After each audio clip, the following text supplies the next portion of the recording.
There are obvious physical and biological differences that may sometimes present a challenge for women as they carry out their various duties. You know, when people ask me about being a woman in sport, I always say it's just like being a woman. Full stop. It's like being a woman in the world, where you actually have to realize that you're perceived differently.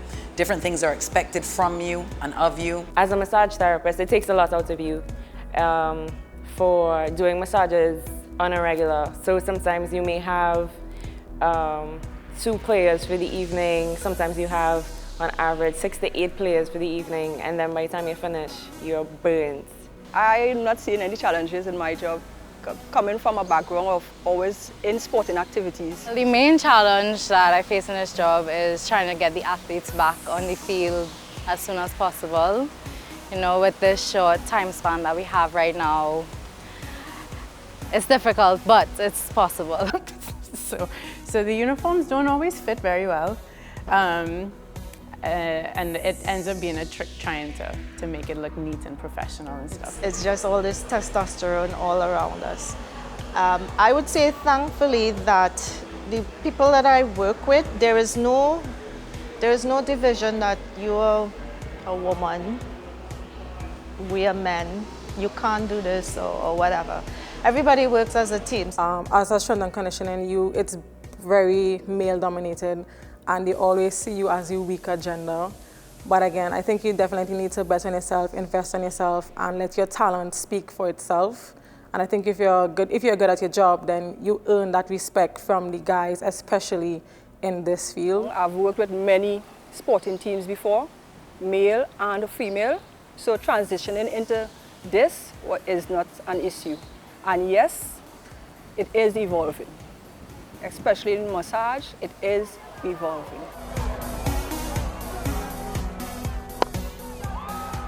Bringing live Caribbean Premier League matches to your television screen is synonymous to musicians harmonizing in an orchestra, a task made even more difficult in the COVID-19 pandemic. COVID has been a challenge for everyone. Logistics has been a nightmare, but you know, with everything else, we're making it work. The environment is the thing for me. I mean, I love doing different types of production, but I love sports in particular, and I particularly prefer a live production aspect. One year we sent a team to the CPL to do something called Fan View, where we went in the fan stands and danced and talked to people enjoying the CPL, which was really up my alley. And then from there, CPL really liked our gig. So then CPL hired me to do that same gig. And then I think I just improved my skill set and slowly worked my way from the crowd up into the commentary box. Keeping everybody on track in terms of knowing when we go live, and my job is to also, I'm the communication between production and the broadcasters around the world. So I'm the one they hear, they know what is happening. But once we go live, I also have to keep track of the segment times, because there's a break within the pre-show and then we come back live, and I must hit that break to the second, because we must come back on air at a specific time. So within the pre-show, I manage that time flow.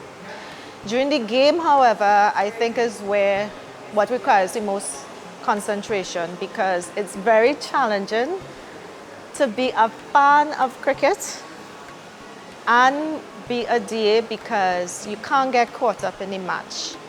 Being caught up in a match could sometimes result in the director missing a cut to a bowling action, particularly if he is in a really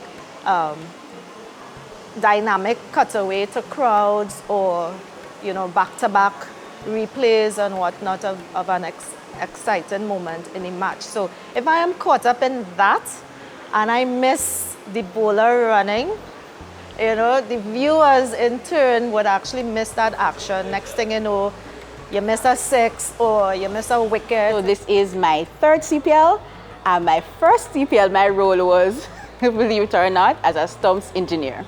Never did stumps before, do what I always do, go along and learn on the job. So cable runs, digging holes and putting the stumps in the ground and making sure that when the bowler hits the stumps, that things light up. Year 2, I was involved in the build out of the production, and this year I was also involved in the procurement of the equipment for the production, as well as the build out, and again as a vision engineer. What I realize is you can't expect to be Ian Bishop overnight, right? That would be disrespecting the work Ian Bishop has done. So it takes following many different leagues, not just the West Indies men, right? We're following West Indies women, we're following New Zealand. What has England done? Have they played India? What's the history between these two teams? So the work is never ending and extensive like the work in life. But I really do think it's not just the information you have.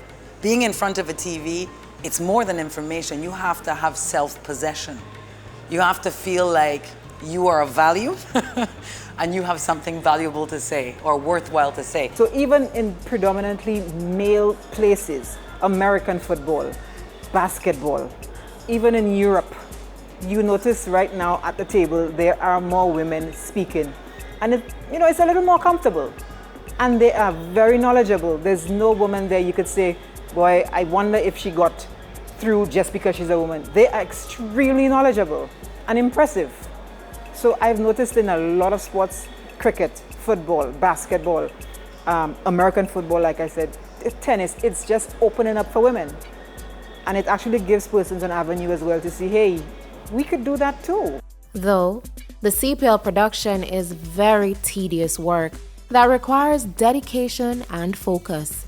This band of ladies have found ways to not just support each other, but also time for fun and laughter. It's not a little bit like a family, we are a family. You know, we don't see each other for most of the year, and we look forward. When we do see each other, it's just like we just, hit it off. We're right back. We catch up on what we didn't know or what we've been doing for the rest of the year. But it's so much of a family that we need each other.